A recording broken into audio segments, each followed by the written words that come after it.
Welcome to the Military OneSource podcast. Military OneSource is an official program of the Defense Department with tools, information, and resources to help families navigate all aspects of military life. For more information, visit militaryonesource.mil. Welcome to the podcast. I'm Bruce Moody. Military families move a lot, and if you're new to the military and haven't yet moved, I'll share with you an acronym that we'll use a lot during today's episode, and you'll be using a lot during your military journey. It's PCS. Technically, it just means permanent change of station, and you can simply use it as military slang for a move. PCS is a noun, it's a verb, so here's an example. Our guest today has PCS'd many times. She is a PCS guru, and she has a lot of tips for you today that you can use during your next PCS. So our guest is Jenny Rea, and welcome. Thank you so much, Bruce. I'm so happy to be here. Okay, let's run through your resume for this conversation. You are a spouse of an active duty Marine, a mother of 4 children under 5 years old. That's about to change, but why don't you take over the introductions? Well, thank you so much for allowing me to be here. I am truly honored. So, as you mentioned, Bruce, I am a military spouse to an active duty Marine. 10 years now. We have 4 children. Twins are about to be 6 years old, a 3-year-old, and a 16-month-old. We also have a 10-year-old pug. His name is Bandit, and he was our first baby, and he's been there since the beginning of our marriage. So I received my doctoral degree from the University of Minnesota in family social science, and I currently wear a few different hats. So I work as an independent consultant with OneOp, which is a virtual professional development platform for providers who serve military families. And then I also work as an assistant professor in the Department of Human Services and the director of Graduate Certificate in Military Families. So those are both at the University of Arizona. So you're a military family and you serve military families. Exactly. All right. And in the process, because you're a military family, you have PCS'd a lot. Yes. Yes, we have. I'm really interested in hearing about the first move. And the reason I say that is because a lot of people who are in the military and perhaps listening to this podcast, they haven't had that first move yet. And it's probably the scariest, the most life-changing one, the most uprootingest one of all. Talk about that. What was that like for you? Yeah, so I am going to consider the very first move as, starting off our military journey. So that was since the beginning of my husband's and I marriage. We got married, and 2 days later, we moved from Minnesota to North Carolina. This was, the only other time that I've been away from my family was about 2 hours away. I didn't do a lot of trips away from my family. And so getting prepared for this move was exciting, of course, because I was going to be starting a journey with my new husband. And we had spent several years, just living a long distance relationship. And alongside that, it was also challenging, having to say, see you later. I don't really say goodbye. To see you later to my family and my friends. And then as soon as we get to that new duty station, as we're driving across state lines, I find myself excited and blasting the music. And then you find yourself crying, going through all of the roller coaster of emotions that I'm sure other people will experience as they, experience that first move. I just want to spend a little more time on this first move, looking back, because I just think it's so perfect, because so many people have been in one place for a long time and their family has been there, and then suddenly they're just moving poof to practically the opposite end of the earth. So looking back, what's something that you would have done differently, and what's something that you think you really got right? That's a really great question. I think for differently, I would probably help myself prepare in advance to, experience being away from my family a little bit longer, and just really focus on right now. What I've kind of learned is that it's more of a mindset shift. And so you're changing the perspective to say, like, it's not why me, why do I have to move? But to shifting that this is a great opportunity and I get to learn so much more about myself. So I think one thing that I did do right was that I felt very opportunistic about the move, and I felt, excited and positive, and I tried to be, encouraging to my family that, I wasn't like leaving forever and that we would continue to talk through phone or social media, or not social media, but through video, things like that. Yeah. Yeah. Now you have social media, not so much back then. But between now and then, you've moved a number of times, and they've all been different. And that also is typical for a military family. They may move several times, but every time it's different. And talk about that. Yeah. So we've actually relocated. We've PCS a total of 6 times, both my spouse and I. And then with our children, we've PCS four times. So almost every year of my children's lives. A few, different challenges or things that we face through each move is just going through and making sure that we have our orders in time. One specific example was that we received orders on a Friday afternoon that we needed to be at our next duty station within a week. And then, of course, the pandemic hit, and we were kind of in a standhold where the military said, nope, you're not moving. You're going to stay still. So then we were told in the same day to move and then to not move. And then a few days later on Monday, we were told, no, we do in fact need it to move. So that was an interesting experience, I guess. One of the challenges or different situations that we had experienced in a PCS move is not having the orders or those materials set forth for us well in advance. And so, finding housing and then locating where we were going to be, living essentially was one of big challenge that we experienced through a PCS. Good grief. You went from hurry up and wait to hurry up and wait and hurry. Yes. Oh, nice. How do you talk to kids about that? As all of this, it's crazy enough for an adult. How do you talk to a kid about this? And I think at the time, our children, so we had 3 children at the time, and our 2 oldest were only like 3 years old. So to conceptualize that as a 3-year-old is probably challenging, but we had an idea that we were going to be moving.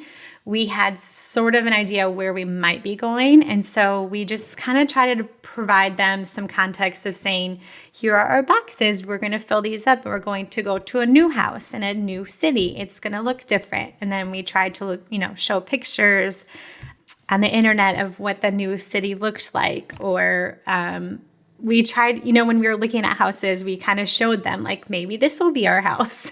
And so kind of just really communicating about the process has been beneficial, and that especially has been beneficial as my children have gotten older, is talking about the process consistently and as early as possible. So there's a pug involved, right? There's also a pug. How do you move a dog, or does that change from move to move? That has changed a little bit because pugs don't fly well. They're one of the breeds that are not necessarily recommended to be on an airplane.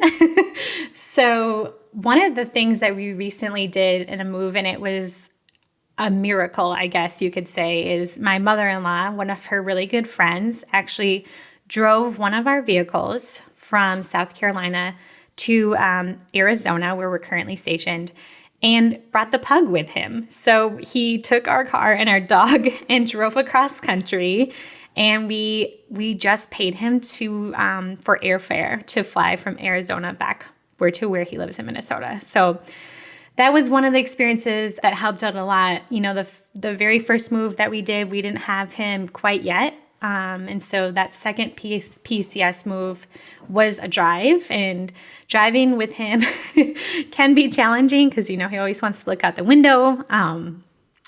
But, he's a really good travel companion. So that helps. Yeah, you can't have him hanging out the window the entire drive across the country to Arizona. No, you cannot, especially as it gets closer. It's too hot. Yeah, I think the tongue dries out over time. I'm not sure how that works. So as you're moving around, how does things like connecting with family over like social media play in? Yeah, that's a good question. So it's kind of challenging in some ways because some of our extended family is super confused, like, why are we here in this state and now we're in this state? And so sometimes we'll do like a little family update and just say, hey, this is where we're getting ready to move to. And what is kind of the beautiful and nice thing about it is that sometimes we do have family that are in and around this same area where we've moved to or PCS to. And so the nice thing is that we get to meet, family members that we've probably never met before, but we're in the same region. So, and then also the use of technology and be able to video, my parents, so my children can talk to their grandparents as we're driving. And sometimes that's been a good distraction from some of the PCS drives where they can talk to Papa or Grandma and just talk about what they're seeing and what they're experiencing and what they're feeling. So that's a nice addition to help, go through this process. Okay, so that connects to the family and to the friends and that sort of continuity. But so talk a little bit about settling into a new community, resources that are available or strategies for learning what's what in the neighborhood. Yeah, that's something that we've kind of gotten better at over each move. So, we've had 6 moves, and at each of those, I have not, from the beginning, I haven't reached out to neighbors. I just kind of very Minnesotan, I guess, staying in my own little corner, and I'll just figure it out when I get there. But then I slowly realized that's not really helpful, especially when things happen like your dog gets sick and you don't know anybody around because your husband's deployed. And so then I had to reach out to a neighbor I've never met before and explain them the process. And so from that, in some of our recent moves, we've literally just went over to our neighbors if they haven't already come up to us and introduced ourselves. The pandemic was a little bit difficult when we moved from Mississippi to South Carolina because that was like exactly when COVID-19 hit. And so that was a difficult time because we couldn't necessarily handshake our neighbors or be in front of them. But as soon as we were able to integrate and get into our community, we just introduced ourselves, told them who our children are. And then one of the things that I do as a mom is reach out to other parents at the playground. I just say I feel like I like to give words of encouragement to other parents. And so I'm like, oh, you're doing awesome. You look great today. Just kind of giving those positive things. And then I introduce myself. And so sometimes that can be difficult, but I have found that if you don't reach out and you don't start connecting to your community or getting involved, like volunteering or, even starting a new position, you can feel really disconnected. And so those are some of the things that I've done to get involved. And then, of course, if we connect it to social media, there's Facebook groups in the new, duty station areas that you can connect with for people and ask information like childcare options or schooling recommendations, things like that. So how do you prepare? What do you do? I mean, you sit down, you've got these orders, you've got the timeline, you're looking at the calendar. How do you sort that out? How do you prepare for all of that? Yeah. Thankfully, we had a little bit of an idea of where we might be going, and we actually had some idea of, when we might be there. And so we kind of just had gone by the idea that we have to be there by next Friday. So my husband and I just went into full search mode for looking for rentals. And we just there was no other thing that we could do. You just have to move forward and you have to find, otherwise you would have no place to live. So we just had to keep moving forward. One of the other things that we do to prepare, we knew that a move was going to be coming within, when we look back a few months, we try to prepare for that financially. We set money aside because we know that, and sometimes in some moves, you might have to pay for a lot of items up front. Some of those things like hotel and food and other things that will not be reimbursed, such as airplane tickets. And so really setting money aside for those specific experiences is something that's been very beneficial and helpful for us. We had actually already started, in this specific example that I'm telling you about, we had already started packing.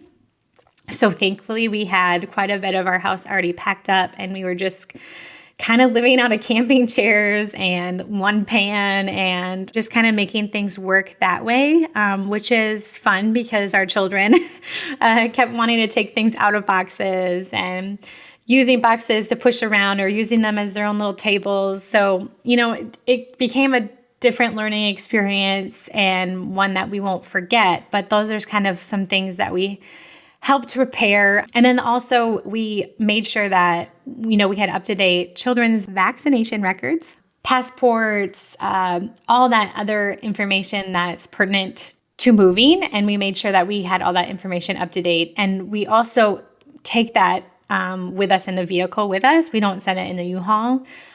You just never know if that information, might get lost or you might not see it for a while. So we just kind of keep those sacred items with us. The sacred items. Oh, they really are, because if they're gone, life is just turmoil. So I think what you're talking about is a lot.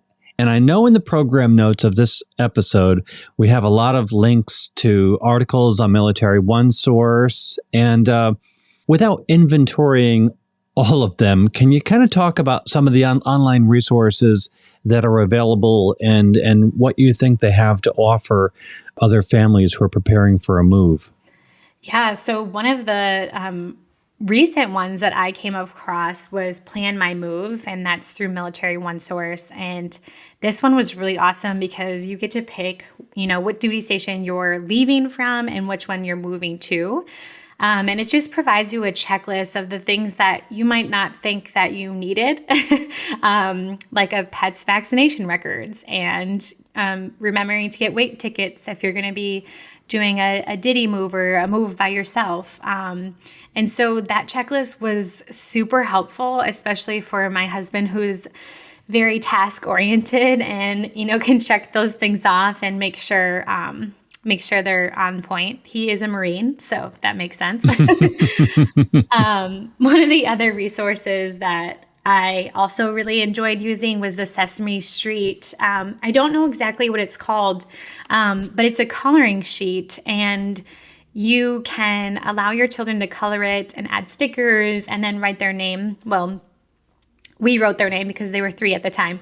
But we cut out the little labels and you stick them on their boxes. So they might help you load up their moving box and then tape it up, and then they can put their own label on it. So then, my daughter's name is Adeline, and we put Adeline's dolls in one box and we put her label on it. So I think it just gave them, a little key, a little piece of that puzzle into all this moving, and gave them some responsibility in part of that family process.